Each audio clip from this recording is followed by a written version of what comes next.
Как я думаю, это урок. قاسم جمعت توقیف رئیس جمهوری قزاقستان در این نشست تظاهرات و آشوب‌های بعدی آن را حمله تروریستی نامید و آخرین آمار درباره تلفات در جریان ناآرامی‌ها را اعلام کرد. 16 نفر از کارمندان اداره‌های قدرتی کشته شدند و بیشتر از 1300 نفر جراحت برداشتند. متاسفانه در بین اهالی آسایشته هم تلفات هست و تعداد آنها دقیق می‌شود. По всей стране пострадали 1270 субъектов бизнеса.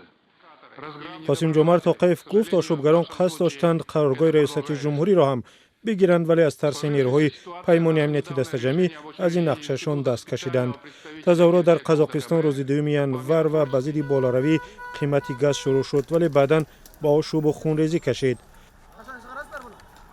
الکساندر لوکاشنکو رهبر بلاروس ادعا کرد که عامل‌های خارجی در حادثه‌های قزاقستان دست دارند و می‌خواهند آسیای مرکزی را ناآرام سازند و برای همین ضرور است پیمان امنیتی دست جمعی تقویت داده شود.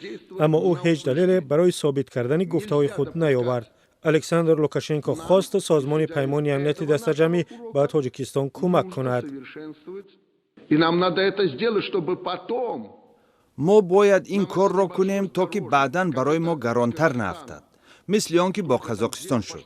با ما ضرور شد با 200 هواپیما تجهیزات زیادی را بفرستیم. خوب شد که روسیه به این رضایت داد. نمیخواهیم که در تاجیکستان هم چنین شود.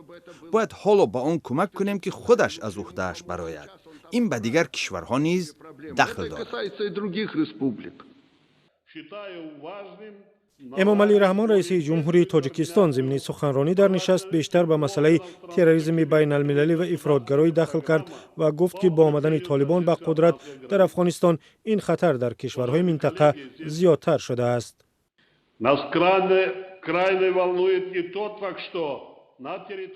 ما همچنین از آن بسیار نگران هستیم که جنگجویان داعش بخصوص حلقه ولایت خراسان آن در قلمرو افغانستان حضور خود را تقویت می‌بخشند. با اطلاع خدمات مخصوصی ما تعداد مرکز و اردوگاه‌های آماده‌سازی تروریستان در مناطق هممرز با قلمروهای جنوبی سازمان پیمان امنیتی دست جمعی در ولایت‌های شمال افغانستان بیشتر از 40 عدد و تعداد جنگجویان از 6000 زیادتر است. امامعلی رحمان همچنین خواست که برنامه تقویت مرز تاجیکستان اجرا شود چون در این سرحد طالبان خودشان با خودشان می جنگند. ولادیمیر پوتین رئیس جمهوری روسیه عاملان خرابکار داخلی و خارجی را سبب‌های ناآرامی‌ها در قزاقستان نامید و گفت سازمان پیمان امنیتی دست جمعی نمی‌گذارد حکومت‌های کشورهای عضو در نتیجه انقلاب‌های رنگ سرنگون شوند. ولی تعدادی از آنهایی که نشست آنلاینی سران کشورهای عضو را در یوتیوب تماشا کردند نوشتند پیمان امنیتی دست جمعی وسیله برای محافظت کشورهای عضو از تجاوز خارجی نیست. ویکتور نام کاربر نوشته است این پیمان وسیله فرونشاندن اعتراضهای مردمی است نه وسیله محافظت از تجاوز خارجی. او گفته است وظیفه اصلی پیمان حفظ و کمک به الیت‌های حکمران است. کاربر دیگری با نام خورخه نوشته است تجربه سازمان پیمان امنیتی دست جمعی در قزاقستان نظیر نداشت ولی مثل آن بود که آتش خانه سوخته را خاموش میکنند که صاحبانش هم در درونش هستند.